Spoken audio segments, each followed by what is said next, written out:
Hello and welcome back everyone to the video series dedicated show on CBS where Big Brother keeps on taking big L's week after week.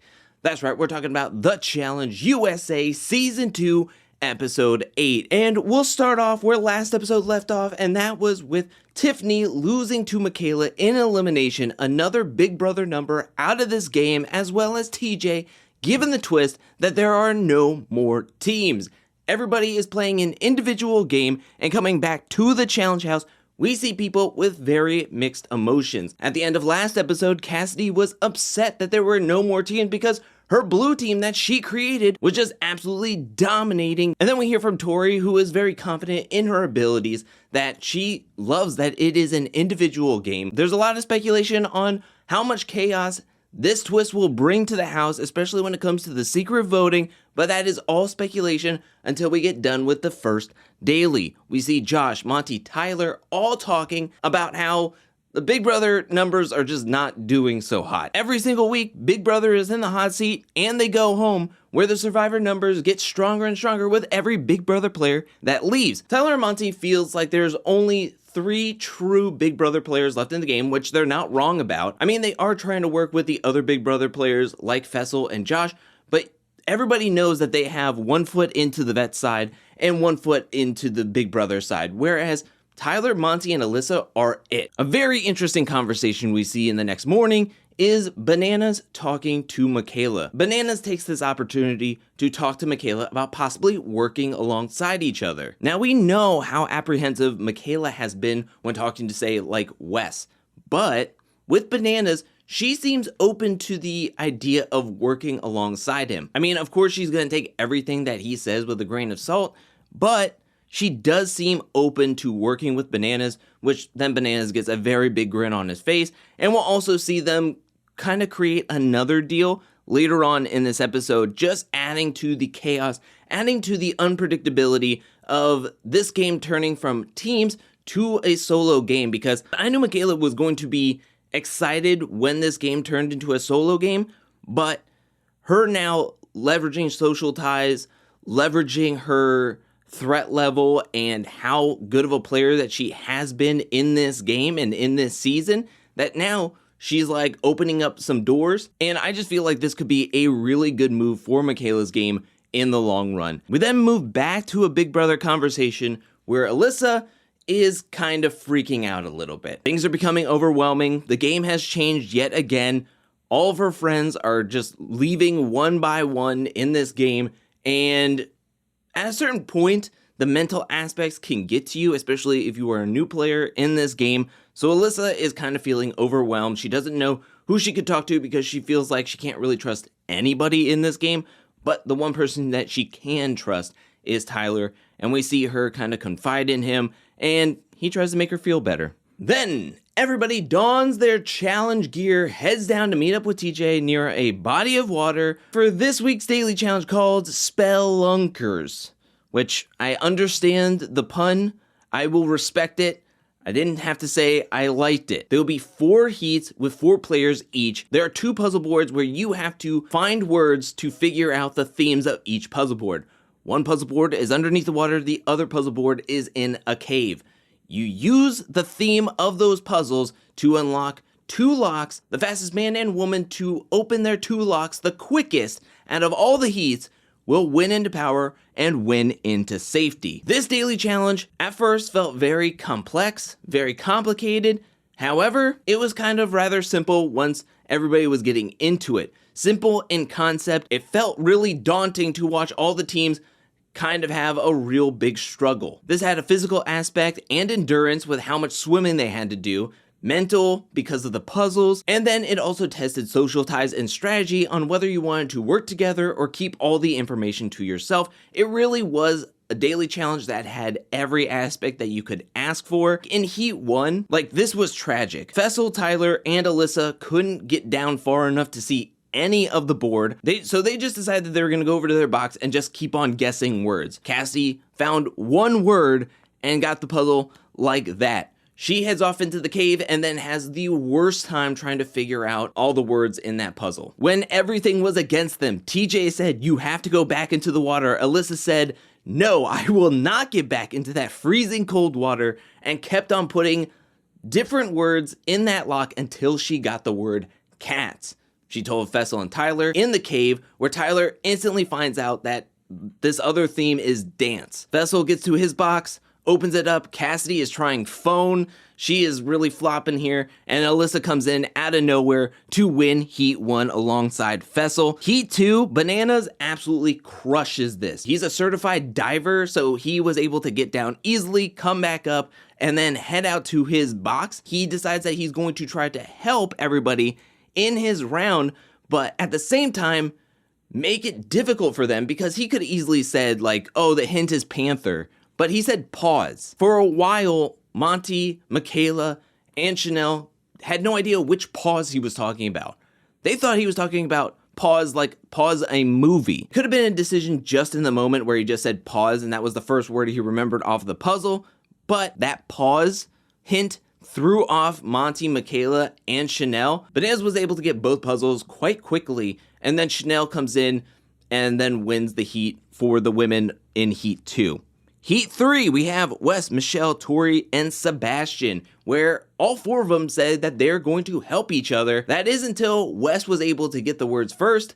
He swims up, opens up his box, and then heads into the cave and says, "See you later, suckers." And Tori does the same exact thing. Even with Sebastian in the heat and looking out for Tori, Tori said, "Yeah, right. I'm not going to tell you nothing." And this leads to Tori and Wes winning Heat 3. And then we have the last heat, which is kind of off a little bit because of how many eliminations we had with women. The numbers were lopsided, and so we have Chris, Cory, Josh, and Desi, where only one man can win each heat and only one woman can win each heat. So Desi is going to win this heat. It's just if she can get a better time than the other heats. Unlike Heat 3, Heat 4 help each other the whole way through. They're trying to win so they can keep each other safe.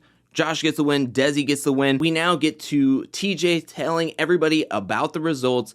Tori absolutely smashes this thing. She had like record-breaking time here. It comes down to Josh and Bananas, where Johnny gets the win. 2 vets. There's not going to be any friction within that nomination ceremony, and prior to the nomination ceremony, coming back to the challenge house, Tori wants to have a conversation with Desi, Michaela, and Chanel. She wants to leverage this power right away before the nominations. She wants to ensure that, hey, if we do not nominate any of you, will you reciprocate it back? Tori sees this trio as the strongest women in the house, and she would like to stay off their radar. And for Bananas, this is perfect for him because he's thinking, okay, if we go to the finals and I have to be partnered up with everybody in the finals, the 4 women I see in front of me are the toughest in the house, and they would be perfect partners at any single stage of a finals. So they make a deal with each other that they will not target each other. And so heading into the nomination ceremony,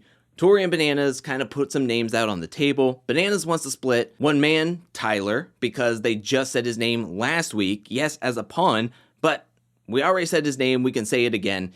And then he wants to put Cassidy. Then he wants to put up Cassidy, a Survivor player, up to help like with the numbers. I don't want to come off like I'm just targeting Big Brother and then we can be good on both sides, kind of hedge our bets. And Tori's like, yeah, but there's so many Survivor players in the game still. We just made a deal with Desi, Michaela, and Chanel. I don't want to sour that relationship by putting in a Survivor player as well as I sleep next to Cassidy.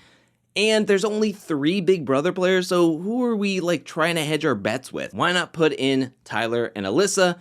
Because we said Tyler's name, and we're not that scared of Alyssa winning into power anytime soon. So the nominations are Tyler and Alyssa, and Tyler instantly goes into protector mode for Alyssa and says that, all right, well, it's got to be a guy's day. And who said chivalry is dead? Tyler is here ready to stand up for Alyssa and put his game on the line to make sure that she is safe. Then we move on to a night out. For majority of the house, we see everybody going to Cocktails, the bar. But back at the house, Tori seems like she's not doing so well. Maybe she has like a stomach bug or something.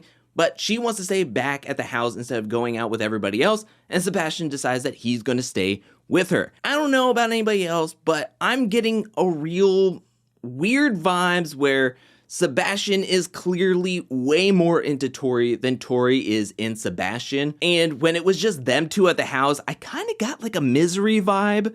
You know, I'm not trying to say anything about Sebastian. It's just kind of getting weird to me. It's just a little bit uncomfortable at times with how much he talks in the confessionals about Tori and how very much into her he is. And then Tori doesn't have any confessionals really talking about Sebastian at all, as well as she left him in the dust in the daily challenge. It's like, Tori, blink twice in the confessional room if you need some help. But back at the bar, we see Alyssa and Wes having a conversation, and Wes comes up with the idea that we should put all of our numbers together to try to put a survivor player in the hopper as much as possible. So coming back to the challenge house, we see Bananas back at the gym area with Chanel and Michaela. They're asking him, what does he think about who the secret voting should go for? And Bananas calls Alyssa a layup. You want somebody like Alyssa in the house as easy pickings for later if you possibly are gonna go into an elimination. So he really pushes for a guys' day. We see Monty, Tyler, and Alyssa at the pool all agreeing to put all of their votes on Sebastian. Tori took some pop shots at this showmance between Tyler and Alyssa. Let's take some pop shots at the rival showmance in this house between Sebastian and Tori. Then we get a conversation between Chris and Josh where we see Chris's social and strategic game on display just for a little bit, and he mentions that between the two they could probably get 14 people's votes, and he pushes, let's get the majority of the vote on Monty. Some people will vote for Sebastian. Us two can be safe, and then we can just go from there. We get to the secret voting where we see Chris and Sebastian voting for Monty, no surprise there. Then we see Fessel, Tyler, and Alyssa all voting for Sebastian, no surprise there. And then we see Cassidy kind of like going between Monty and Wes, going back and forth, back and forth. Well, she ultimately decides to vote for Monty, but when it comes down to the votes, Cassidy gets a rogue vote, and everybody knows exactly where that rogue vote came from, and that was Wes. So I'm sure Cassidy's just standing in line being like, I should have put Wes's ball in there. Speaking of the arena and the votes, let's move to the arena where TJ calls down Tyler and Alyssa to join him on the arena floor.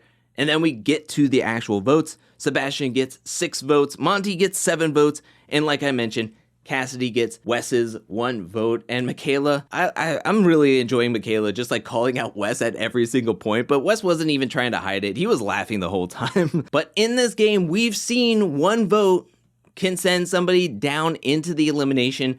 It just wasn't that time this week because TJ pulls out a ball with a man's name on it, and that man's name was Monty. So this week's elimination, we have Tyler and Monty going head to head into Cool for Spool. Not a fan of the name at all. It's just way too long and doesn't make any sense to me. The players will be tethered to this spool with a counterweight in it to make it that much more difficult. While connected to the spool, they have to go and collect balls on the one side of the arena. Then they have to bring them back to their spool and stack them in a pyramid. The first man to recreate their pyramid of balls on their spool and touch a button without the balls falling off will win back into this game, and the other players' dreams of winning will be dashed. I'll be honest, this was probably the hardest elimination in the season thus far. I really enjoyed the idea of this elimination. It went on for so much longer than I had anticipated it. This was physical. This was just trying to keep your mental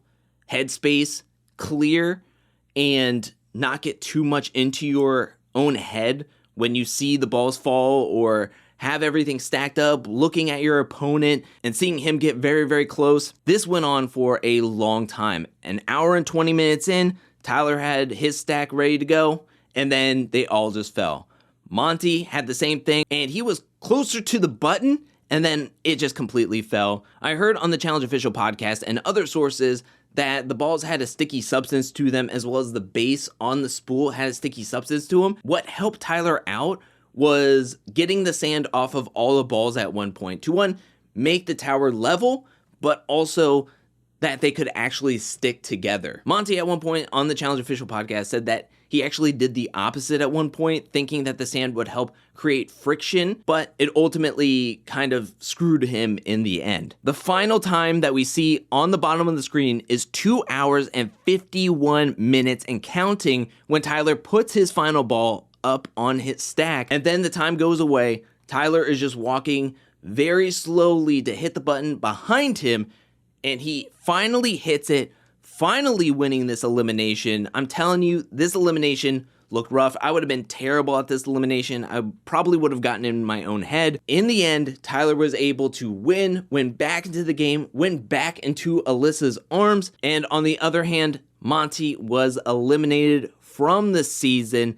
He is out, yet another Big Brother player gone. We leave off in this episode with TJ telling everybody, go back to the house, get something to eat, get some rest, because the rest of this game is going to get nuts. I think that this game has been going really well. This season has been really gripping, and now in a solo type atmosphere, it just leads to even further and more in-depth gameplay than just depending on team numbers or which team wins and so many people are safe. I think that this mid-season format change actually helps the game and makes it more interesting, whereas past seasons that had multi-formats, I felt kind of watered those seasons down, but this season has been going very strong, 8 episodes in, and I'm loving every single episode. But what'd you think about this episode? Let me know down in the comment section below. What'd you think about the daily challenge? What'd you think about the elimination? What do you think about Tyler standing up to go into the eliminations and to protect Alyssa at all costs? Do you think that that was the right decision? Are you happy that Tyler is still in this game? Are you upset that Monty has been eliminated from the season? Let me know anything and everything down in the comment section below. And I want to give a special shout out thank you to everyone who supports me over at patreon.com/angelcakevids. Thank you for your support. Thank you for your generosity. Thank you, thank you, thank you. And thank you to everyone who is watching this video up to this point. I'll be back really soon with more Challenge USA 2 content, more challenge content, more content in general. But until then, peace.